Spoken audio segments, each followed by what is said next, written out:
સ્વાગત છે તમારું મારી યુટ્યુબ ચેનલ ધર્મિષ્ઠાની રસોઈમાં। આજે આપણે બનાવીશું ભરેલા શાક માટેનો મસાલો। આ મસાલો તમે બનાવીને 6 મહિના ફ્રીજમાં અને બહાર 1 મહિનો સ્ટોર કરીને રાખી શકો છો। આ મસાલો બનાવવા માટે આપણે અડધી વાટકી જેટલા મગફળીના બી લીધેલા છે, જેને આપણે ડ્રાય રોસ્ટ કરી લેશું। તો આપણે સ્લો ગેસની ફ્લેમ પર એકદમ સરસ આપણે તેને રોસ્ટ કરી લેશું। તો આપણે આ રીતે બધી વસ્તુને ઉમેરતા જશું અને રોસ્ટ કરી લેશું, જેથી કરીને આપણે મસાલાને લાંબા સમય સુધી સ્ટોર કરીને રાખી શકીએ। તો બાળકોની સ્કૂલ શરૂ થઈ ગઈ છે, સવારમાં બાળકોના લંચ બોક્સ અને ઘરમાં બધા જ જેન્ટ્સના ટિફિન હોય છે। તો મમ્મીઓનો એ મોટો પ્રશ્ન હોય છે કે સવારની ભાગદોડમાં ભરેલા શાક બનાવવા ખૂબ જ મુશ્કેલ થાય છે અને બનાવી શકતા નથી। તો તમે આ રીતે મસાલો તૈયાર કરીને સ્ટોર કરીને રાખેલો હશે તો ફક્ત 10 જ મિનિટમાં ભરેલા શાક ઇઝીલી બનીને તૈયાર થઈ જશે। તો આ મસાલો આપણે એકદમ ઝટપટથી બનાવીને તૈયાર કરી શકીશું। તો આ રીતે આપણે એકદમ સરસ મગફળીને આ રીતે શેકી લેવાની છે અને તેની સાથે થોડી આપણે શેકાઈ જાય ત્યારબાદ આપણે તેમાં અડધી વાટકી જેટલા સફેદ તલ ઉમેરી દઈશું અને તેને પણ આપણે 2 મિનિટ જેવું ચલાવીને સાતળી લેશું। આ રીતે તેને આપણે એકદમ સરસ દાણા અને આ રીતે બંને વસ્તુને આ રીતે એકદમ સારી રીતે ચલાવતા જશું। તો ફ્લેમ છે તે આપણે સ્લો જ રાખીશું। તો આ મસાલો છે તે તમે ભરેલા કારેલા, ભરેલા રીંગણા કે ભરેલા પરવળ બનાવવામાં કે ભરેલા ભીંડા કે કોઈ પણ શાકની સાથે તમે આ મસાલો એડ કરી શકો છો। એટલો ટેસ્ટી બનીને તૈયાર થાય છે। તેની સાથે જ આપણે 3 ચમચી જેટલી વરિયાળી ઉમેરી દઈશું અને વરિયાળીને પણ આ રીતે ડ્રાય રોસ્ટ કરી લેશું। આ રીતે આપણે સતત ચલાવતા જશું। તો વરિયાળીનો ટેસ્ટ તમને જો વધારે પસંદ હોય તો તમે તમારા ટેસ્ટ મુજબ વધારે તમે ઉમેરી શકો।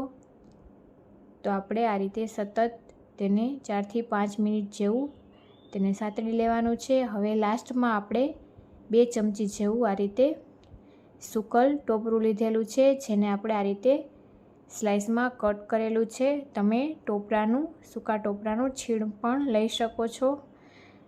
તો તમે જો છીણ લેતા હોય તો તમારે ફ્લેમ સાવ બંધ કરી અને ત્યારબાદ તેને ઉમેરીને આ રીતે ફક્ત રીતે મસાલા સાથે તેને સાતળવાનું। કડાઈની ગરમીને લીધે તે સતળાઈ જશે। તો આપણે આ મસાલા છે તે એકદમ સરસ આ રીતે બધી જ વસ્તુ સતળાઈ ગઈ છે। તો હવે આપણે તેને પ્લેટમાં કાઢી લેશું અને આ બધી જ વસ્તુને આપણે થોડીવાર માટે ઠંડી થવા દેશું અને ત્યારબાદ પીસીશું। તો તે જ કડાઈમાં આપણે મીઠા લીમડાના પાન ઉમેરી દઈશું, 4 થી 5 ડાળખી જેટલા, અને આપણે 3 થી 4 ચમચી જેટલી કસૂરી મેથી ઉમેરી દઈશું। તેને પણ આપણે ડ્રાય રોસ્ટ કરી લેશું। તો આપણે ઘરના જ લીમડાના રીતે ડાળખી લીધેલી છે।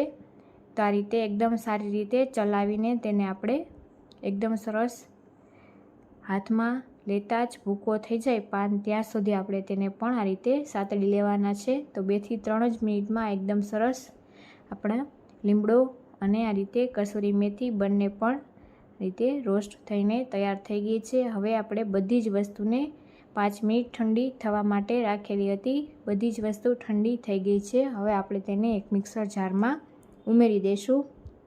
તો આ રીતે આપણે પાનની આ રીતે અલગ કરી લેશું। પાન તમે જોઈ શકો છો કે પાન એકદમ સારી રીતે ભૂકો થઈ જાય છે, મીન્સ કે તે એકદમ પરફેક્ટ રીતે રોસ્ટ થઈ ગયા છે। તો હવે આપણે આ રીતે તેની ડાળખીને અલગ કરી લેશું અને આપણે ફક્ત તેના પાન જ ઉમેરીશું। તો આ રીતે બધી જ ડાળખી અલગ કરી અને આપણે તેને સાથે જ મિક્સર જારમાં ઉમેરી દઈશું અને તેની સાથે જ આપણે બીજા મસાલા પણ ઉમેરીશું। તો આ મસાલાની સાથે આપણે 1 વાટકી જેટલું ચવાણું ઉમેરીશું। તો કોઈ પણ ફરસાણ તમે ઉમેરી શકો છો અને જો તમારી પાસે કોઈ પણ ફરસાણ ન હોય તો અડધી વાટકી જેટલો ચણાનો લોટ શેકીને ઉમેરી શકો અને ત્યારબાદ આપણે ચટપટો ટેસ્ટ આપવા માટે 1 ચમચી જેટલો આમચૂર પાવડર ઉમેરી દઈશું અને ત્યારબાદ આપણે તેમાં કલર માટે કાશ્મીરી લાલ મરચું પાવડર ઉમેરીશું। તો 3 ચમચી જેટલું આપણે તે કાશ્મીરી લાલ મરચું પાવડર ઉમેરીશું અને ત્યારબાદ આપણે તેમાં ગરમ મસાલો ઉમેરીશું 1 ચમચી જેટલો. તેની જગ્યાએ તમે બધા જ સૂકા મસાલાને પણ રોસ્ટ કરીને તેને પણ પીસીને ઉમેરી શકો. ત્યારબાદ 1 ચમચી હળદર, 1 ચમચી જેટલું આપણે ધાણા જીરું પાવડર. તો આપણે તમારા ટેસ્ટ મુજબ તમે વધારે ઓછું કરી શકો. 2 ચમચી જેટલું આપણે ધાણા જીરું પાવડર અને 1 ચમચી જેટલો આપણે લાલ મરચું પાવડર તીખાશ માટે ઉમેરેલો છે. તો તીખું તમે તમારા ટેસ્ટ મુજબ વધારે ઓછું કરી શકો. અને ત્યારબાદ 1 ચમચી જેટલું મીઠું અને તેની સાથે જ આપણે 2 ચમચી જેટલી ખાંડ ઉમેરીશું. તો ખાંડ અને મીઠું બંને પ્રિઝર્વેટિવનું કામ કરે છે, જેથી લાંબા સમય સુધી આપણો મસાલો સારો રહેશે. તો આપણે તેને પીસીને પાવડર કરી લીધેલો છે. તો આ રીતે આપણે તેને દરદરો પીસીને તૈયાર કરી લેવાનો છે. તો આપણે પલ્સ મોડમાં આ રીતે પાવડર તૈયાર કરી લીધેલો છે. તો હવે આ મસાલો છે તે એકદમ સરસ બનીને તૈયાર છે. આ મસાલાને ઠંડો કરી તમે કાચની બોટલમાં ભરી અને બહાર 1 મહિનો અને ફ્રીજમાં 6 મહિના સુધી સ્ટોર કરી અને તમે બધા જ તમે જે પણ શાકમાં તમે વેરાયટીમાં બનાવવા ઈચ્છતા હોય તેમાં તમે આ મસાલો ભરીને તાત્કાલિક 10 જ મિનિટમાં શાક તૈયાર કરી શકો છો. એટલો ટેસ્ટી આ મસાલો બનીને તૈયાર થાય છે. તમે પણ એકવાર આ રેસીપીથી જરૂરથી ટ્રાય કરજો. અને આપણે કાચની બોટલમાં તેને ભરી લેશું અને તેને ફ્રીજમાં સ્ટોર કરી દેશું. જો તમને મારી આ મસાલાની રેસીપી ગમી હોય તો વિડીયોને લાઈક કરજો, તમારા ફ્રેન્ડ્સ અને ફેમિલીમાં શેર કરજો અને ચેનલને સબસ્ક્રાઈબ કરવાનું ભૂલતા નહીં. Thank you.